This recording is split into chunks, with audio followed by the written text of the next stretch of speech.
শোনো, তোমার মা এই যে তুমি বিদেশে গেছো পর থেকে, এই যে আমি যে একটা বউ বাড়িতে আছি তাই না, পারে না আমার সাথে একটু ভালো ব্যবহার করতে? তোমার মা সারাদিন এইটা করো নাই সেইটা করো নাই, এইটা হয়েছে সেটা হয়েছে। ভাই তোমার মার একটু বুঝায় বলো যে আমিও এই বাড়ির একটা বউ, আমার সাথে একটু ভালো ব্যবহার করতে। আর তুমিও আসো, তুমি একটা মানুষ, টাকাটা পায়ে বেতনটা পায়ে মার কাছে পাঠাও। কেন মার কাছে পাঠায় কি হবে? আমাদের কি ভবিষ্যৎ নেই? তুমি আমার কাছে টাকা পাঠাইতে পারো না? আর শোনো, তোমার আমি বলে দিই, তুমি এই মাসে যদি তোমার মার একটা টাকা দিছো না, আমি তোমার এই বাড়িতে আর থাকতাম না, আমি একবার চলে যাবো, আর চিরদিনের জন্য চলে যাবো। তুমি কথাটা মাথায় রাখো। দিছি পেস লাগে, টাকা পয়সা না, বুড়ির ঘরের বুড়ি। এত টাকা পয়সা তোমার লাগে না? তোমার টাকা আমি এই বাড়িতে নেবো, একটা টাকা এই পুরা বাড়িটাই তো আমি আমার নামে লিখে দেবো। এই সম্পত্তির ভাগ আমি তোমার মাইয়ারে পাইতে দিব। তোমার মাইয়া যদি এই সম্পত্তির ভাগ পায় তাহলে আমার নামও নিম না। এই যে কি করেন এখানে আপনি? দেখো না কি করি, কাজ করতেছি, গাছগুলো মরে গেছে দেখো না। সারাদিনই তো এইগুলাই করেন। আপনি জানেন না রান্না বাড়া করতে হবে? আমি খাবো কি? আমি সকাল থেকে এখনো খাবার খাইছি। আপনি কি মাথায় নেই যে খাবার রান্না করতে হবে? আমি রান্না করবো, তুমি কি করো? তুমি রান্না করতে পারো না? আমি তো কাজ করতেছি। আমি রান্না করতাম আর আপনি শুধু বসে বসে খাইতেন। এই যে শুনেন, আমার স্বামী বিদেশে এত কষ্ট করতেছে আমার সুখের জন্য, বুঝছেন? আমরা একটু সুখে শান্তিতে থাকতে পারি। আর এই যে আপনি তো দিব্যি বসে আছেন, তো বসে না থেকে একটু কাজ করলেও তো আমাদের সংসারের মানে কাজে লাগে, তাই না? আর এক্সট্রা করে তো কোনো কাজের লোক রাখতে হয় না। আপনাকে খাওয়ায় লাভ কি আমাদের, যদি আপনি কাজই না করেন?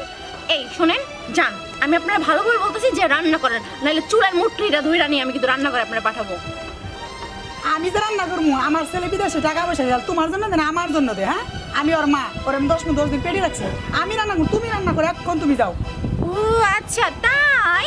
শোনেন, হ্যাঁ আপনি তার মা, ঠিক আছে আপনি তার মা, কিন্তু আপনার ছেলে যেদিকে থেকে বিয়ে করছে, আপনি ছেলে কি ভেবে বিয়ে করে নাই যে আমি কোটিপতি বাবার একমাত্র মেয়ে, যে আমাকে বিয়ে করলে আমি রান্না করতে পারবো না আর আপনারই আমাকে রান্না করে খাওয়াতে হবে? এটা কি আপনাদের মাথায় ছিল না? যে সময় আমাকে বিয়ে করে আনছিলেন সে সময় কি আপনারা একবারও ভাবেন নাই? আর এখন আপনারই রান্না করতে হবে আর আপনি আমাকে এখন রান্না করে খাওয়াবেন। আর কিভাবে রান্না করবেন কি করবেন আমি জানি না, আমি জানো আমার রুমে ঠিকমতো খাবার।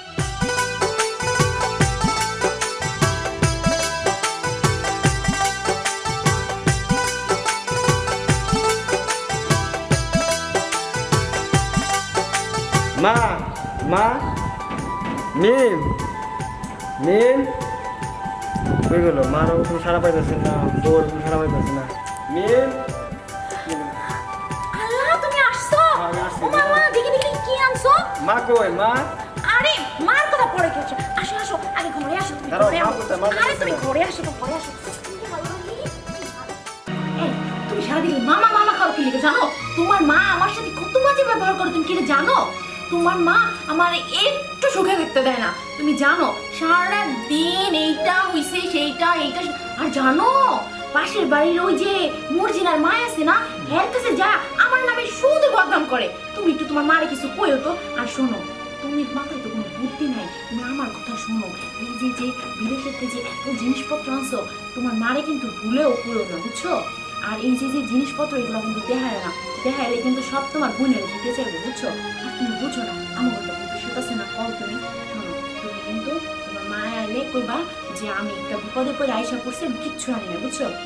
আর ব্যাগটা কিন্তু আমি সুন্দর করে খাটের নিচে লুকায় রাখছি, বুঝছো?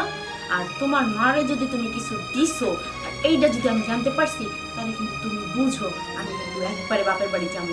কথাটা তুমি মাথায় রেখো। তুমি এগুলা কি বলতেছো? আমি তো জানি আমার মা তোমাকে মেয়ের মতন দেখে, তোমাকে অনেক আদর করে। এই জন্যই তো কই যে তোমার মাথায় কোনো বুদ্ধি নাই। আচ্ছা মেয়ের মতো দেখে তোমার মা আমারে, তাই না? তুমি জানো একটা দিনও ঠিক মতো তোমার মা রান্না করে না, তোমার মা আমার ঘরে খাবার পাঠায় না, তোমার মা আমার আবার কেমন মেয়ের মতো দেয়। আর শোনো, এই মেয়ের মতো দেহার সোনা দিয়া কিন্তু জীবন চলতো না, বুঝছো? আমাদের একটা ভবিষ্যৎ আছে। তুমি যদি তোমার মারে কইছো যে তুমি বিদেশেতে এত স্বর্ণ গয়না আনছো, তাহলে তুমি বুঝো আমি একবারে বাপের বাড়ি চলে যাবো। কথাটা কিন্তু তুমি মাথায় রেখো, ঠিক আছে? আমি গেলাম। বউ এটা কি বললো? এতদিন পর বিদেশ থেকে আসলাম, ওই একটু সময় মিলে মানে আনন্দ ফুর্তি করবো, মিলেমিশে থাকবো, আর কি জানি আমার মা বউর সাথে এরকম করে। মা না, অ্যাকশন। আসতে না আসতে বউ আমাকে শাসায় গেল। আর কি বললো? যে মাল যেন একটা না দিই। আরে আমি আমার বউর জন্য আনছি, আমার মার জন্য আনছি, আমার বোনের জন্য আনছি, আমি তো ভাগ করে সবগুলো নিয়ে আসছি। বউ এটা কি বললো? আমাকে শাসায় গেল। ব্যাপারটা তো আমার ভাবার দরকার, একটু বোঝার দরকার। মা মা তুমি এই জায়গায়? আমি এসে সারা বাড়ি খুঁজতেছি, তোমাকে পাইতেছি না। ও বাবা আমি এই জায়গায় মন খারাপ তো না করবো কি? মন খারাপ করে কারে আছি দরজার বউটি হয়ে গেছে ওদের কি করবো আর কাজ করতে করতে আমার দফা সবাই শেষ ভাই এগুলা কি শুনলাম? মিনে কইলো অনেক কিছু, এগুলি দেখবার পারো না মিনের। কি আর কমো বাবা তুমি গেছো বিদেশে তোমার বউয়ের রাজনীতি করে বলতে গেলে নানান কথা বলে আমারে কাজ করতে করতে আমার শেষ আমি আর পারি না আমাকে তো মা কোনোদিন বলো নাই তুমি। তোমার বউ ফোন দেয় না বাবা আমার কাছে ফোন নাই তাই না? হ্যাঁ তাই তোমার বউর কাছে ফোন চালায় তোমার বউ উল্টা পাল্টা আমার গালাগালি করে মারতে আসি তাই আমি ফোন আর চাই না কি মা তুমি কি বললা? তোলা তোলে বউ এগুলা করছে নাকি? তুমি আগে কেন আমরা জানো নাই? তোমার বাবা জানামো তোমার বউ তোমার ফোন দেয় না আমার তো ফোন চালাইতে পারি আচ্ছা ঠিক আছে মা, আমি ওর বিচারটা করতেছি। আমি এখনই ওর দেখতেছি। আমার অসম্মানই, আমি এখনই বিচার করতেছি। যাও আমার পোলাটা জানি কি করে যায় যায় দেখি কি করে আমার ছেলেরা মিম আই কেসে কি আর চিল্লাচিল্লি করো কি লাগা? চিল্লাচিল্লি করবো সাথে? চিল্লাচিল্লি তুমি বললে এক কথা, মা বললো আরেক কথা, বিষয়টা বুঝতে পারলাম না। তোলা তোলে এই ও আচ্ছা আচ্ছা, মার কাছে যে তাহলে মার কান পড়াটি তুমি শুনে আসছো তাই না? তোমার মা এত বড় খারাপ একটা মহিলা। চুপ করো তুমি। মা খারাপ? যে মা 10 মাস 10 দিন আমাকে গর্ভ রাখছে সেই মা খারাপ? ও তোমার মা তার ঠিক মতো তোমার কানে কান পড়াগুলো দিয়ে দিছে তাই না? তোমার মা এত বড় একটা খারাপ মহিলা, সারাদিন শুধু কান চুপ পড়া করো দেয়। তুমি। যে মা আমাকে 10 মাস 10 দিন গর্ভ ধারণ করছে সেই মা কোনোদিন খারাপ হইতে পারে না। আমি তো সব বুঝতে পারছি। তুমি একদিনও বাদ তাকাও না, কিন্তু আর না, আমি আর হইতে দিব না। আচ্ছা ঠিক আছে, আসলে কি জানো আমারই ভুল হয়েছে বুঝছো, আমি আসলে তোমার মার সাথে ঠিক করি নাই। আচ্ছা চলো আমরা যাই, মার কাছে যাই, আমার কাছে যাই, আমি ক্ষমা চেয়ে নিব। তুমি আর রাগ করো না, আসলে আমারই ভুল ছিল। সত্যি কথা বলছো? হ্যাঁ চলো আমরা যাই, যে মার কাছে যাই ক্ষমা জীবনে চেয়ে তার কিছু পারবে না এগুলা। নিবো। না না তুমি চলো। চলো আমার সাথে। আচ্ছা, তোমার কাছে মা, ও মা, মা আপনি আমার ক্ষমা করে দেন মা, আমি আসলে ভুল করে ফেলছি, আর আমি তো আপনার মেয়ের মতো মা, আপনি আমার ক্ষমা করে দেন।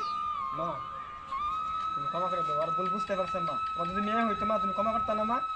ঠিক আছে মা তুমি আমার মেয়ের মতো মা, তুমি ক্ষমা তাই করে তোমার দাও। আমি ক্ষমা করে অনেক শখ করে বিয়ে করছিলাম বিয়ে করে আনছিলাম বুঝছো কিন্তু তুমি এই মর্যাদা রাখো না তারপরে তোমার আমি ক্ষমা করে দিলাম যাও তোমরা সুখে শান্তিতে করে খাও ভালো থাকো ঠিক আছে মা, ভালো থাকো ঠিক আছে মা, ঘরে যাও।